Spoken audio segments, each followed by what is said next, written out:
Hello and welcome. This is the bitsvsbytes podcast. I'm your host, Amer, and today we have a special episode. It's the 50th, and to be honest, I wasn't expecting to even make 50. It was kind of an experiment of a year ago, something like that, and I really wanted to thank everyone for listening. Of course, we've had a lot of listeners from all over the globe, and the expectations that I had were little, and they were matched and even surpassed in almost every way. So this special episode is going to be featuring around me. I'm going to be the guest today, and I've asked a few people on LinkedIn to send in some questions, just random questions about business, tech, or leadership, and to see what kind of views I have on specific topics. So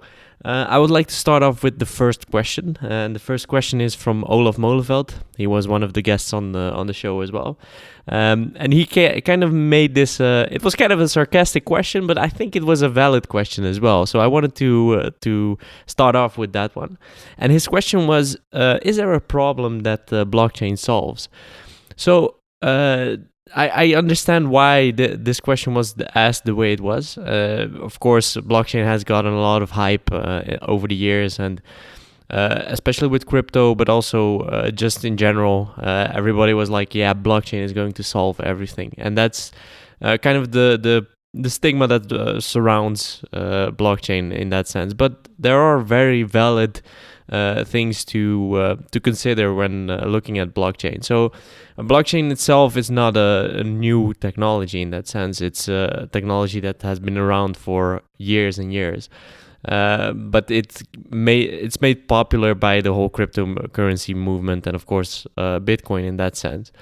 But there are very valid reasons why someone would use blockchain in that sense. So, for example, there's a whole movement with a lot of companies that are trying to set it up for smart contracts, for example. So a smart contract would be I'm going to have an agreement with this company, and I want to have it validated, and it will become part of the chain. So a blockchain is nothing more than a chain of hashes in this case, which are validated with a lot of nodes, which also means that it's decentralized in most cases, but also it will it has a single point of truth, so it doesn't change. It's not changeable after the fact. So if you add something to the chain, it will be validated, and everybody knows that it is actually it is correct, and it is a single point of truth. So it's in that sense it's a very good example of why it would be good for example, agreements. There was I think there was one DJ, I think it was DJ Hardwell or something like that was also wanting to do this for musicians, right? So when they sign an agreement, they could it would be added to the chain, and everybody knows that it was an actual agreement, and nobody can tamper with it after the fact. So it has multiple facets. So it's, in that sense, it's decentralized. Nobody can take that down. It's not that someone can change it after the fact. So the single point of truth, or the truth, is there. So those are the things that are also interesting for blockchain. So the other one is of course currency, and the cryptocurrency market is volatile, to say the least.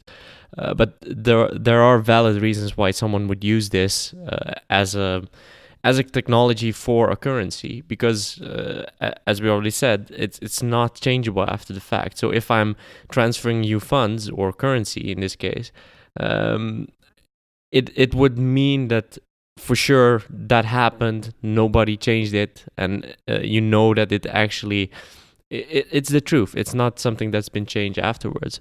So those are some of the things that I see that blockchain can actually solve.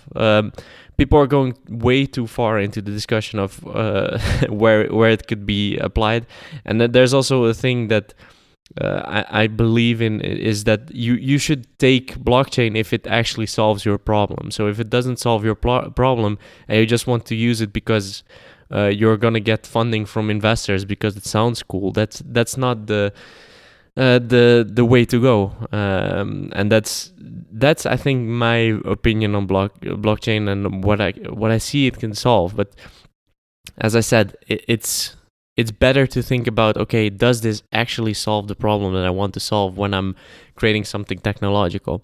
So that's my 2 cents on blockchain in that sense. The next question is actually from Jivan Jezeltepe, and his question was, what's your opinion about Neuralink?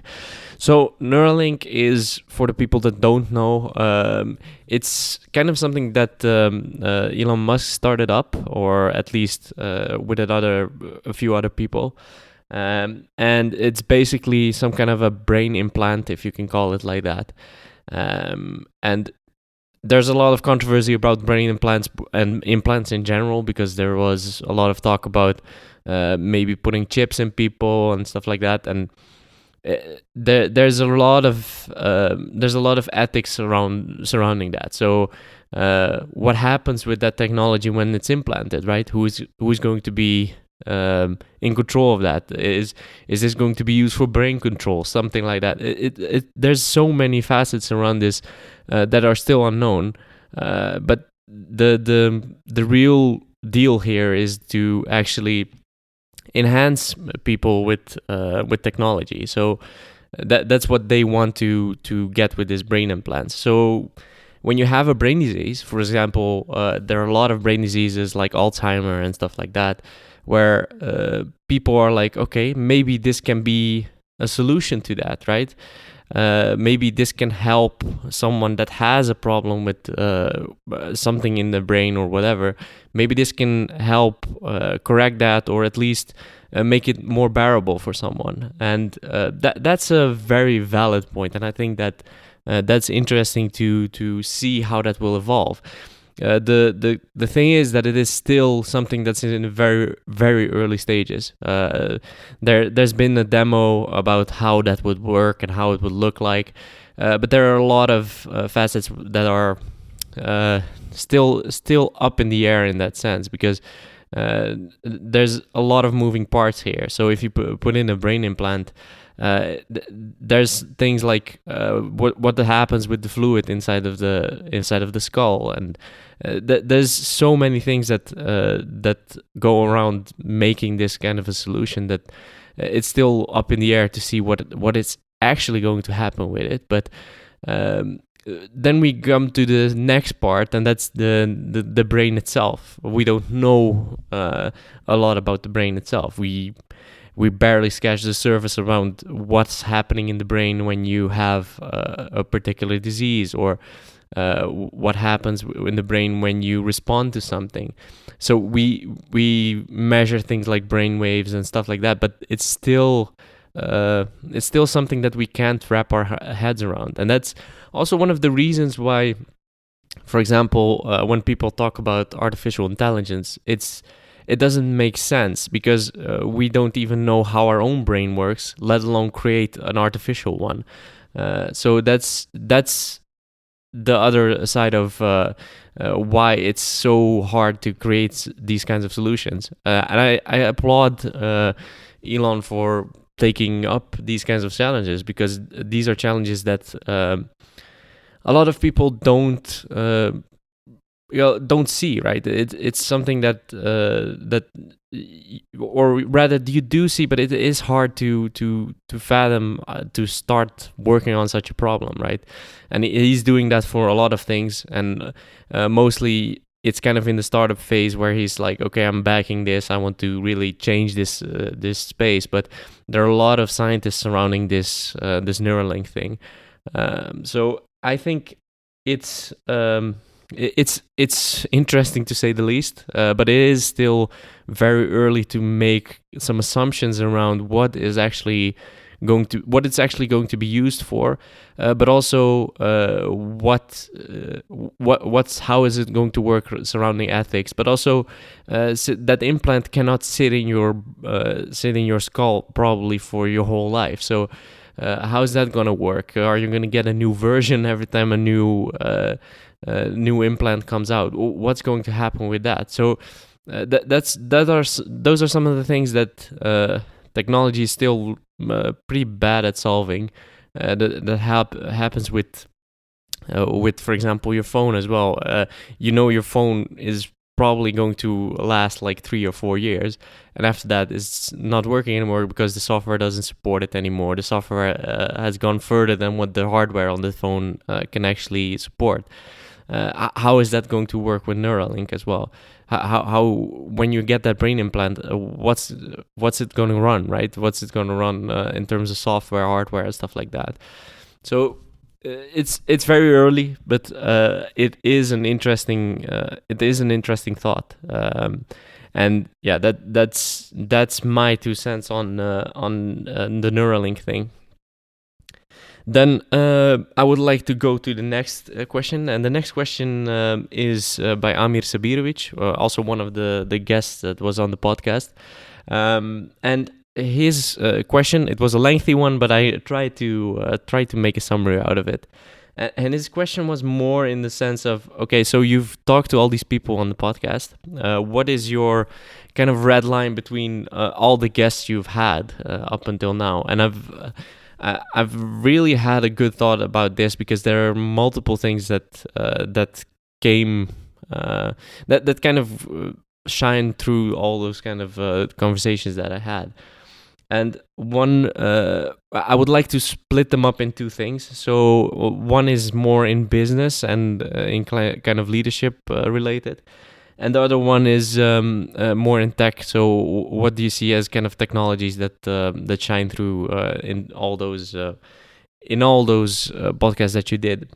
So the first one, when I talk about business, I've noticed that there is a move towards smaller teams, and that's pretty much all across the board. So smaller teams are more like teams sometimes ranging from 3 to 6 people, and I understand why that is happening. So it's other than being more manageable, the having such a small team is it kind of removes all the clutter. So say, for instance, you have a team of 20 people, you have a lot of moving parts there. So that's something that I've noticed, is that a lot of companies are moving towards that smaller team model, which makes sense. We work with a team with 3 or 4 people at a time, and that's kind of the sweet spot, to be honest. I know that there's been a lot of talk about what the guys at Basecamp do. So the guys at Basecamp also run in teams of 3, where a team of 3 people will actually pick up a project and do it from start to finish. And I think that's kind of a magic number in that sense, 3 or 4 people. The reason being is that you know the people by heart that are working on the project, but also it removes all kinds of decision making. So say, for instance, you have 3 or 4 people, you can make a decision much faster with 3 or 4 people than you can with a room full of people. Everybody knows this, for example, in their career, where they are looking at, okay, we have a meeting, we're going into the meeting with like 10 people. Nothing's going to get done, or nothing is actually going to be decided in that meeting. You already know that beforehand. At least that's from my experience. Most of the meetings that I've done with more than 5 or 6 people even is already a challenge, because everybody has their own opinion. It's really hard to get to one kind of idea and actually pull it through, and also make a decision on that. Even the most experienced leaders have a problem with this. But if you go to up to 10 people or even 20 people, then you're pretty much lost, because there's not going to be a decision, however way you slice it. You can brainstorm, but a brainstorm will not give you that decision at the end. So I understand that move towards smaller teams for a lot of companies, because you want to move on, and you moving on means you need to take decisions, and taking decisions is so much easier in a smaller team. So that's one thing. The other thing that I've noticed is a lot of corporate startups. And what I mean by corporate startups are a lot of big companies that are around, have been around for maybe 50 to 100 years. They are all moving towards smaller startups inside of their own structure. And that's interesting. I had one, for example, Twill, which was is part of Maersk, but also some of the labs between, for example, if you look at Albert Heijn, which I had on the podcast, they have a labs team where it's basically a startup inside of a corporate environment. And that's interesting, and that also ties into the smaller team thing, where a lot of big companies see that it's hard to innovate with a lot of people when you have this much legacy, but also this many people working at your company at that time. So that's something that I've noticed as well, is that a lot of people are saying, okay, we need to create something, maybe even in a different on a different label or whatever, just to make those innovations happen, or actually make those projects that we want to build happen much faster. And also it takes away a lot of those layers that are built up along the way when you are working at a bigger company. So a company that's been around for 50 years maybe has, I don't know, 10 management layers in some cases, and that's not easy to innovate in. That kind of environment doesn't happen. So that's also where you see that startups are very good at, is that especially in that kind of innovation phase and that experimentation phase. And that's the reason why I think that a lot of corporates are doing these kind of startup things, where they say, okay, we want to experiment more, we want to change things, we want to see if we can innovate with this kind of technology or whatever. They will usually set up something separate from their own corporate environment, just to make it clear that it is a separate entity in that sense. And the last one, I think, remote working is for sure a thing that is happening more and more.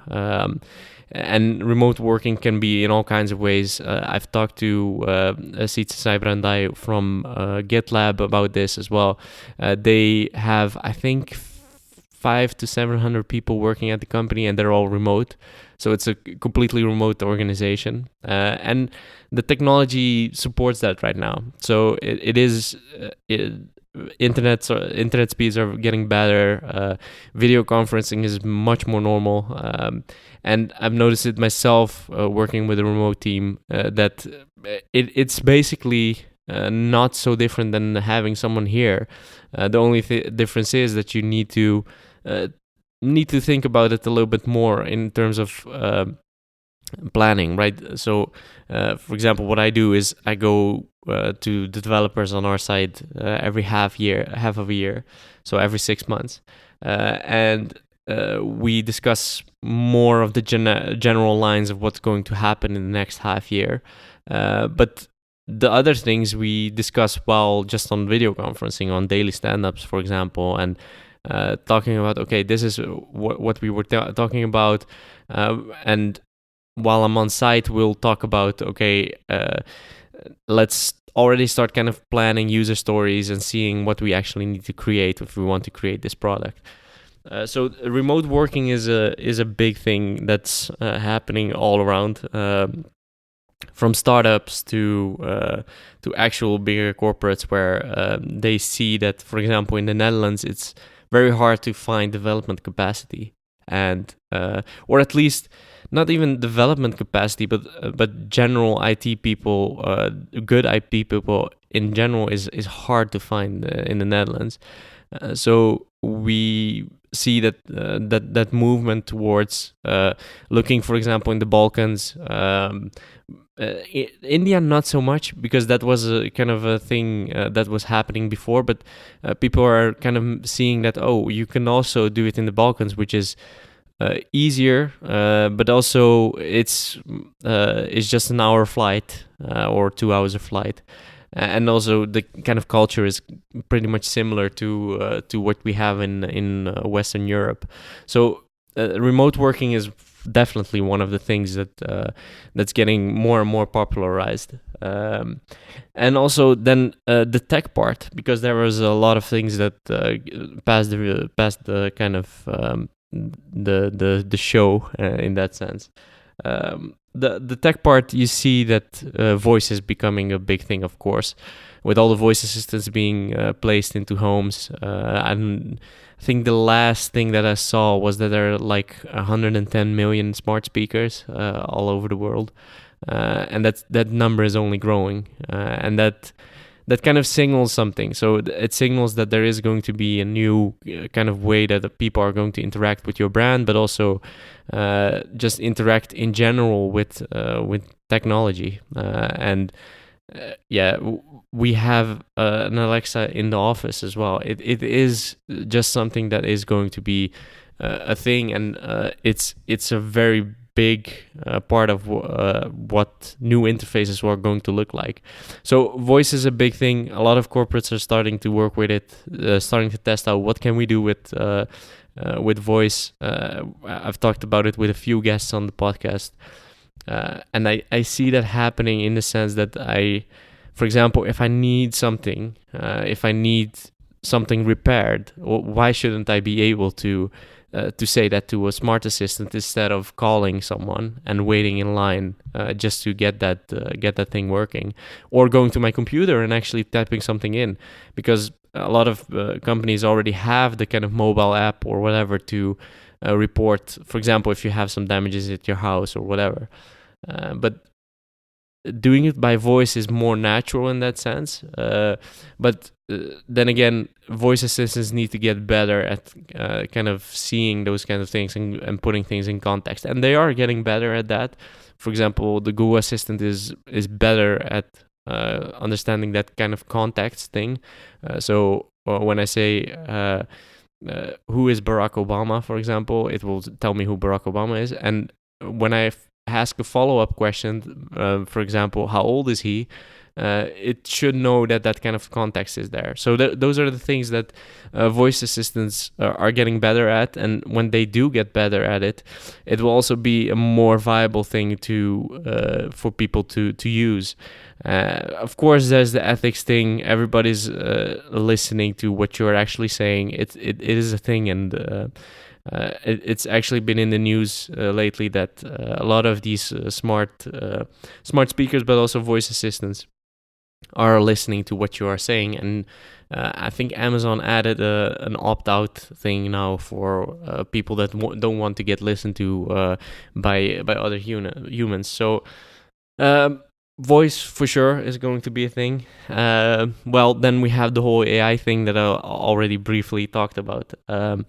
It's pretty much a hype. Everybody knows that, and in most cases, it's just machine learning, which we've had for a long time. But machine learning is getting better and better, and then it seems like it is actually doing some things itself, but it's still long ways away from what an actual AI would be, where an AI would think for itself and actually make decisions by itself. Usually what we do now is have a big data set that's been trained to do something, or at least the data set has been trained, and you know what the data is, and based upon that there will be decisions. And that's different to what an AI would be. For example, human thinks by itself. Of course, your worldview is structured around things that you've experienced in the past, but it is a hype, right? So actual artificial intelligence is not here, and it's a long ways away, I think. And also, I've talked I've listened to a podcast by Naval at Joe Rogan, and he kind of says the same thing, and his perspective on things I really enjoy it because it's a realistic view of what it means to actually create an artificial intelligence. So if you didn't check that out, because that's pretty much the way I think about AI as well. But it is something that a lot of companies are looking at. So a lot of companies are looking at, okay, how can I use this huge data set that I may have to do some intelligent stuff upon that. So actually the machine learning part, that's for sure some of the things that it's getting easier and easier to do. So a lot of companies are using those kind of services from Google, Amazon, and Microsoft, if you look at the cloud players, but also Alibaba Cloud, which is coming up really fast at the moment. And the last one, I think, is talking about those cloud providers. A lot of development is going in that direction as well, where it's going to be more service-based, where people are just using, for example, Amazon Comprehend for text analysis, or they are using Amazon Recognition for image analysis. So it's more that we get those tools to just send something to, and we get the response, and we don't need to train that whole data set ourselves if we don't need it. So I think that development is moving towards a more, and you see that a more cloud-based approach, which was already happening, but even more to not doing it yourself anymore. So not setting up the servers yourself, actually going through the motions of using a service. So those are the things that I've noticed that a lot of companies are doing because they want to focus on their core business. They don't want to be setting up servers. They want to just send something, get the result, and do something with that result. So that's the third thing that I wanted to mention in the kind of tech space. But this was a very good question because, and actually the other ones were as well, of course. But this was a good question because it was good to think through all those 49 that I did before to see what's actually the red line between all of them, and these are kind of the 6 things that I've seen along the way. So the next one is Eddie Chustovic. He was also a guest on the show, and his question was, what's the right balance between enterprise versus deep technical knowledge for an early career professional? So basically, I think that Eddie was more thinking about what's better for someone in their early phase of their career. So would they have to really get to deep technical knowledge, or do they need to have some kind of entrepreneurial spirit in that sense? And again, I think one of the podcasts that I listened to with Naval is a good example of that, where he says, okay, you need those kind of building skills, so that kind of technical knowledge to actually start up something. But you also need to be good at being an entrepreneur in that sense, where you can sell stuff. So where you can say, okay, this is what I'm building, and this is why it's interesting. And that combination of those two, it's kind of unbeatable in that sense if you can do both. But most people, the outliers will know both, but most people are pretty much good at one of those two things. When you're looking at an early phase of career, so when I look at my own early phase, it was very good for me to see multiple environments. So seeing multiple and being in multiple companies, ranging from maybe 10 to 300 people, just to see those kind of differences between those two. So seeing how, for example, managers, I hate the word, but managers work in those different companies. How do they do things different? And you can learn from everybody in that kind of thing. So I would say that you need deep technical knowledge, for example, when you want to build something and you want to start up something. It's good to have that foundation to know what's actually going on, because usually something technological will be going on in almost any solution you're building. And on the other hand, it's also good to have that entrepreneurial spirit, but that's something that I think Some people have by themselves, and that's hard. That's just a talent when they do. But usually you'll see that it happens after you've been through a few environments where you could see, okay, this is what works and this is what doesn't work within a company. So I would actually, when I look at an early phase, I would suggest to people just to start working at a company. Because a lot of people start out and they come right out of school or university and they're like, I'm going to be an entrepreneur, which is great. And in most cases, yeah, sometimes it works, sometimes it doesn't. But you do see that the ones that have been in companies know what works and what doesn't work. And it's harder to kind of feel that when you're just starting out and already starting as an entrepreneur. So I would say, I would suggest for a lot of, especially if you're an engineer, start working in a company first and then look at that. Because what's the rush? A lot of people are like, okay, I want to be an entrepreneur. I want to change the world. Okay, that's great, but you're just 20 years old. What are you going to change, right? So there are examples of people that were just in the right place at the right time and did an execution in a good way. When you look at Zuckerberg, for example, you can talk about Facebook all you want, but it is the example of a good execution in that sense, where someone that's mid-20s already has that kind of a technological kind of company in that sense. But that's an outlier. That's not the norm. What everybody needs to focus on. Usually, when you're saying I want to change something, I want to change something in the world or whatever, be prepared for a longer journey. It's not going to happen in 1 or 2 years. There are, of course, as I said, there are some examples where it did happen, but in most cases, you're looking at 10, 20 years where you're actually going to have to work very hard to get to a certain point and actually change something over the longer period of time. And I think Eddie has the best example in that, what he's doing with his foundation, for example. That's a longer term plan. It's not, of course, he's working very hard to get it to a shorter term, but in most cases, it will be a longer period of time where he is actually going to change something.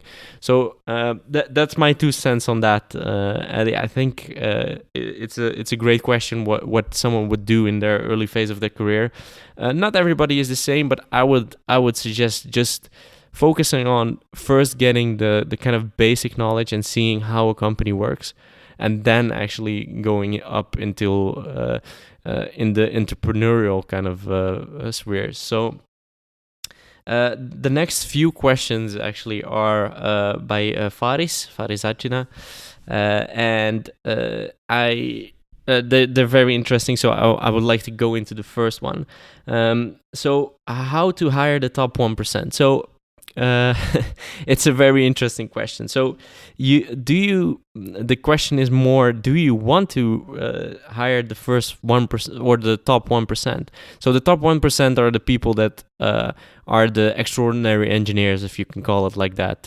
For example, if you look at engineering, where they just are the brightest people in the room at all times, and also are just the most outputting engineers, and know the easiest way to a complex problem.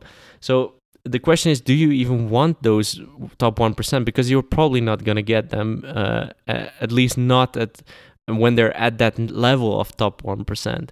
So the top 1%, it's realistic in that sense for people that, for companies like Facebook or Google, where they are looking for those specific people and also have the funds to give them the high salaries that they demand.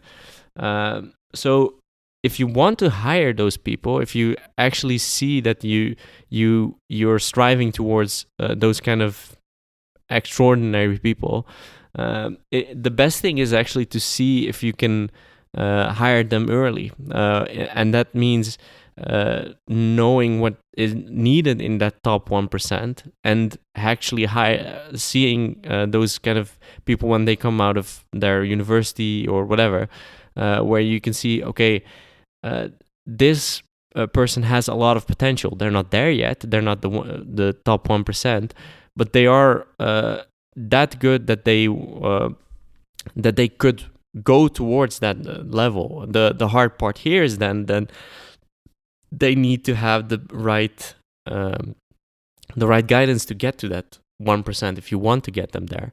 The real thing here is you really can't expect everyone to get in the top 1%, because the top 1% wouldn't be top 1% anymore. It would probably be top 20%. So I wouldn't even be if it's top 20%, it's already good. You already have a very, very, very good engineer, and that's the thing that I want to talk about more is, okay, what makes a great engineer or a great employee for that matter. So there are a few things, of course, but the most important one is, of course, you want to get them to great technical knowledge, because that's what's needed when you are talking about that top 1%. The other very important thing is just communication skills. So the soft skills are, in most cases, more important than just the technical knowledge. If someone is the best engineer around that you can find, but they cannot communicate their idea, it's kind of having a very fast sports car but with no wheels. You want to get to have someone that has that combination, and usually those people won't be the top 1%. Then they will be the top 20%, but that's fine. In most cases, a lot of companies can't even get that top 20%. They will settle for even less than that. So that's also your next question. So how do you train people to get in that 1%? As I said, if everyone could train people to get in that 1%, it wouldn't be a 1% anymore. So I think the true 1%ers are those that they will get there when you give them guidance and not boss them around. So they will eventually find a way for themselves to get there. They will have that drive, that ambition that drives them to get to those heights. So if someone says, I'm going to be the best engineer, or you see it in sports as well, I'm going to be the best football player or whatever, you need the talent, of course, but also determination to get there, and that's the most important thing. I think you, as a company, of course, are going to shape someone, but usually those people that are kind of the outliers will always have their own kind of path and their own kind of way of thinking about things. When I look at myself, I knew that I wasn't going to be a top 1% engineer, but there are other things that I am better at than maybe another engineer that's great at technical.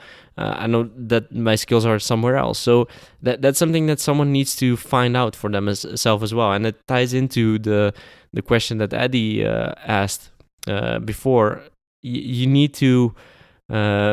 You need to have seen kind of the environments where people thrive to actually understand what you need to get to a certain point. So give them the environment to thrive in. That's kind of the thing. And giving that environment means you need to trust people. You need to give them the complete trust so that they can actually fail, because you need to fail before you can actually get somewhere. Even the top 1%, if you can call it like that, they have failed numerous amount of times just to get to that point where they are at that time. So I would say give them the environment to thrive in, and that's usually an environment of guidance, not bossing around.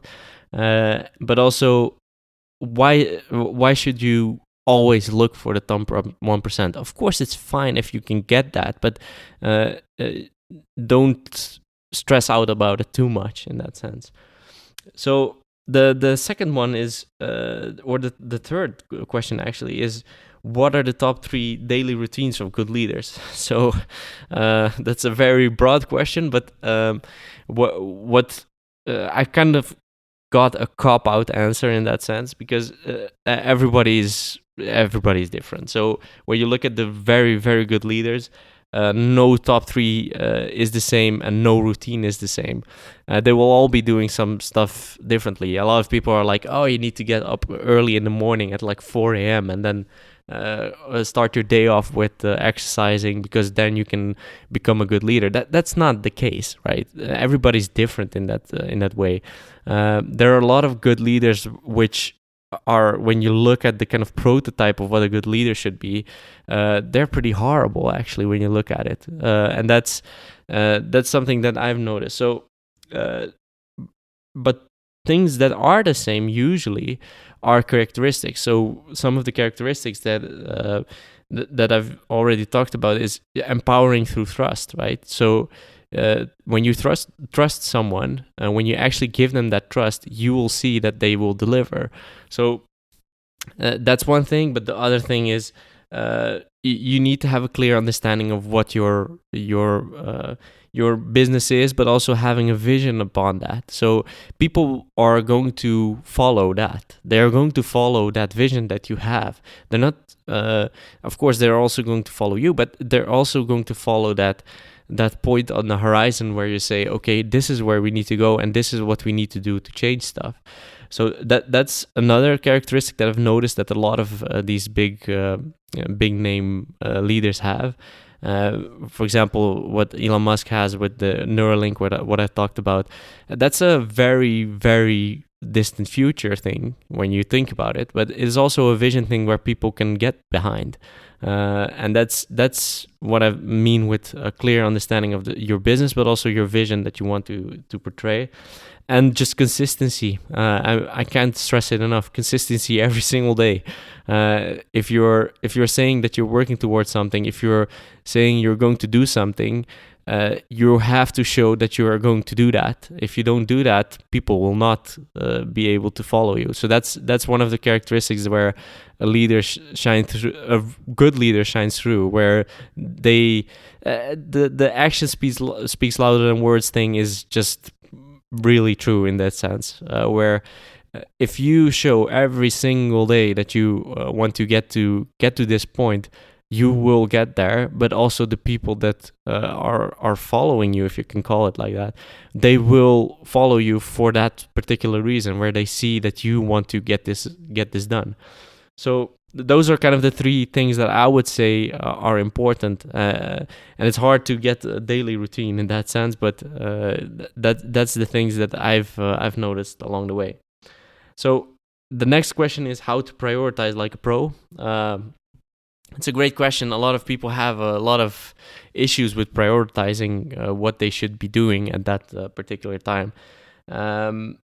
The first thing that I would say, or actually the most important thing I think, is whenever you're prioritizing what you're going to do next, think about the value you're going to add to your business or your product or whatever you're working on at that time. If it doesn't add value, if it's just a gimmick or something that's interesting to see but nobody's really going to use, probably that's not the thing you should be working on. You should be working on, okay, this is something that I'm going to add to this product which will add value to my customers. It's always about the value that you bring to someone else. It's not about the value that you bring to your product. It's the value that you bring to someone actually using your product. And that's what your priority should be at all times. So I would say when you're prioritizing, look at that. Look at what the value is for your customer in that sense, and probably start with that when you're looking at that. The other ones, the last two questions by you were how important are mentors and advisors, why, and where to find them. It's extremely important. I've talked about it, I think, on the podcast once or twice, but mentors are people that are going to get you over those kind of barriers where you're at certain points in your lives. So I wished I had or when I'm 30 at the moment, but when I look back, I wish I had a mentor at 20 where someone was like, okay, just talk to someone and say, okay, these are the things that I'm going through. This is actually where I want to go. What's kind of the things that you would suggest to me? So it's more of a mentor is more of a life coach in that sense, where you discuss things, you brainstorm, but also you tell your ambitions to and say, okay, this is where I want to go, and they will help you in that. And I think that everybody could have a mentor. It doesn't matter if you're a top leader in one of the biggest companies in the world, you still would benefit for someone that has some kind of experience that you don't have, because you're going to learn something from it. So where to find them is the harder question. So where do you find those kind of mentors?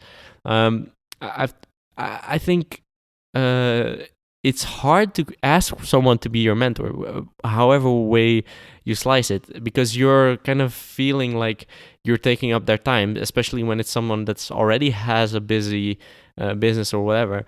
But if you don't ask, you won't get it anyway. So where to find them is more of an interesting question, because say, for instance, you want to be a very, very good engineer. Say you want to be one of the best software engineers out there. My suggestion would be look at people that are already in that space, and you already see them as kind of the top in that space, and just try and get to them however way you can, if it's through email or LinkedIn or whatever, and don't go and say, okay, I need a mentor, just mentor me. Go with specific questions, right? So you need to, if you're already, if you can call it like that, bothering them for their time, have something prepared, right? So have a question prepared that's for them maybe easy to explain, but it's for you hard to actually get your head around. So try it like that. So LinkedIn is a great platform for that, just to see, okay, if you want to be a CTO, you should talk to people that are already on that level, and try and just, because people will most of the times, 9 out of 10 cases, are not they want to help people, especially when you're in kind of a leadership position. They will help you with that. So I would say LinkedIn, but also if you see that there are some examples of people that you really, really look up to, try and follow them on Twitter or whatever, and try to engage with them there. So they will actually see, oh, that guy or girl has replied to me before, and they always have kind of valid points or valid. So engage with them instead of just going for it and saying, okay, I want you to be my mentor. That's not going to work in most cases. But also just say it within the company you are at the moment. Say, okay, I'm sometimes stuck in some cases. I need someone to at least help me or mentor me, or however way you want to slice it. And usually you will see that people are going to look around and say, okay, this might be someone that could help you along the way. So you need to be vocal about it. That's also one of the big things. I haven't been vocal about it in the past, and I am now, where I'm like, okay, I want to get even further than I'm at right now, and you need to be vocal about what you want to do. So you need to say, I want to have this and this, or at least I want to get to that point. Do you know someone that could help me, or whatever? And that's hard to do for some people. It's asking for help, which is always hard, but it's the only way where you're actually going to get a result in that sense. And the last question, if there was one thing you would do to improve the average performing company, what would it be? One word: leadership. That's pretty much always what it boils down to. So when you look at leadership within a company, it's the most important thing within a company, for sure, without a doubt. So it always starts at the top. So if your leadership is not say for instance you have an average performing company, you should look at the leadership that is in that company, because the difference between an average company and a great company is usually the people at the top that are doing either not focusing on the good things, or just not the persons or the people to get your company to the next level. So leadership is the most important thing here, and that's the first thing I would look at when you're looking at this kind of this average performing company. So one one other question, or actually multiple questions, because it's from Pate Snakes, one of the guests as well. He had some rapid fire questions, and I would like to go into all of them if I can. So he put a lot of versus things. So for example, vision versus agile. So I talked about it a little bit. You need a vision to work towards, and agile can be the way to work towards that vision. It doesn't have to be, but it could very well be. So I can't really pick between those two, but if I should pick between those two, I would look for the vision, because the way of working you can always get right, but if you don't have a great vision of where you want to work towards, then it's going to be a very difficult path. So you always need to have that goal in mind. So I would pick vision over agile in that sense. The other one is data versus gut. Well, that's a tricky one, because usually it comes from a combination of those two, where you can look at the data and say, okay, this already says something that I already felt, so I already had a kind of gut feeling about. But on the other hand, everybody says trust your gut, right? Everybody says trust your gut. Is that always the best thing to do? I don't know, but I've noticed that whenever I trusted my gut, it usually paid off. So I would go with gut, even though that's a little bit controversial, but I would go with that. Then insight versus accessibility. Well, these as well are two things that are going hand in hand, because you can't really pick between those two, because you want to have insight, but it also should be accessible. So if you want to get that insight across, you need to have it accessible at all times. So when you look at insight versus accessibility, you can't have insight without having it been accessible in the first place. So I would pick insight, but that's more of a ways to get to somewhere. So when you get that insight that you didn't have before, it's good to have that and then work upon that. So I would say insight, but as I said, it's really hard to pick between one of those two. So the next one is master versus apprentice. Well, this is a big one. The question is more, when I look at it, the question is more, when are you really a master, right? So I think that you're always an apprentice in that sense, where you're always learning something new.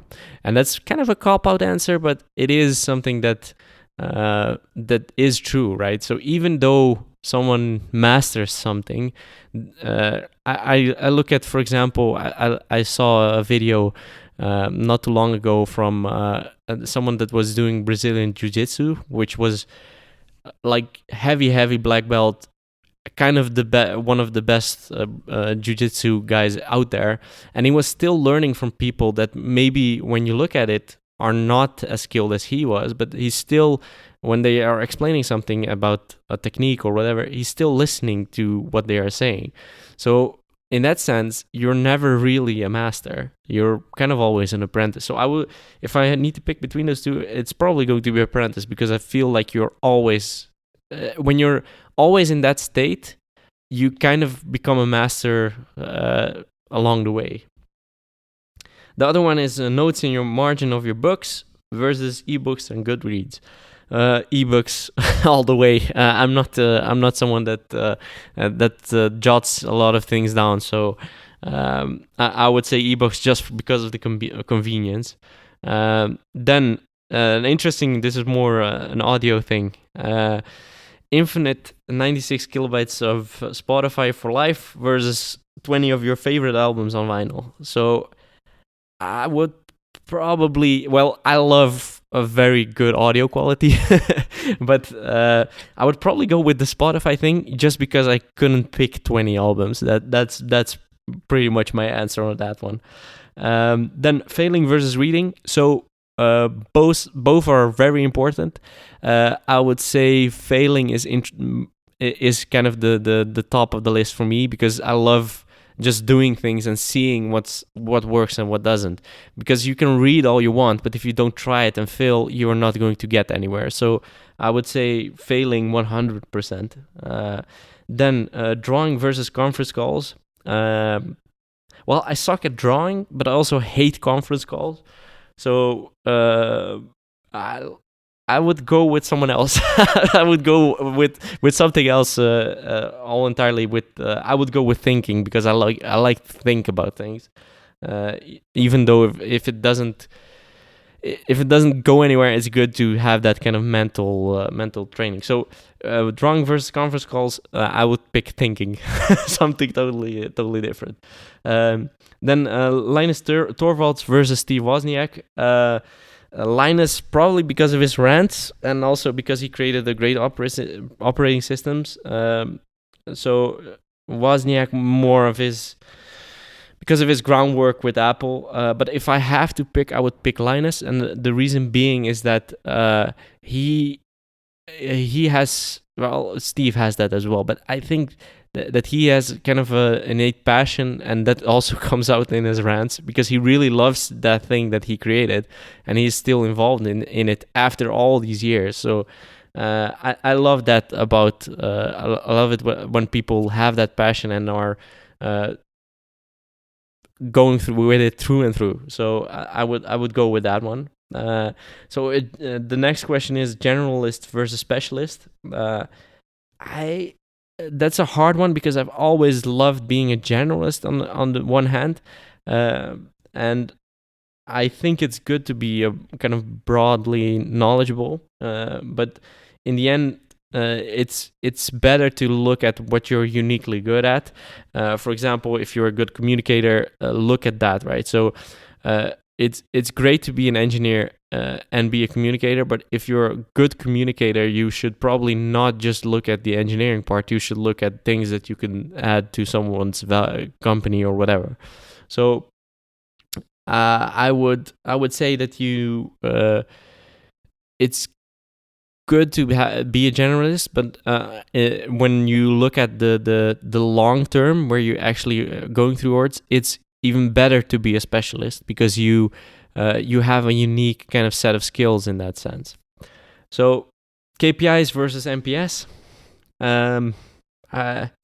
I really don't believe that much in KPIs, even though a lot of companies work on it. It's just a number without a context usually. So I would go with MPS for this. And MPS is, for the people that don't know, that's more of a question of you get that question sometimes in surveys where it says, would you recommend this company to your friends? And you can score it from 0 to 10. And it basically gets a score of how likely it would be that someone would recommend your company. And I would go with MPS in that sense, because I think that the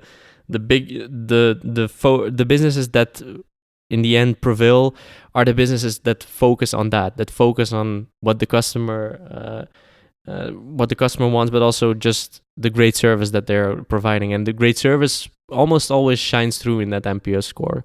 So I would go with MPS for that. And then statistics versus talking to people. Again, it kind of resonates with the KPI thing as well. I think statistics are great, but in the end, people are doing the work. So I enjoy talking to people and in turn see those statistics changing. So I would go with talking with people.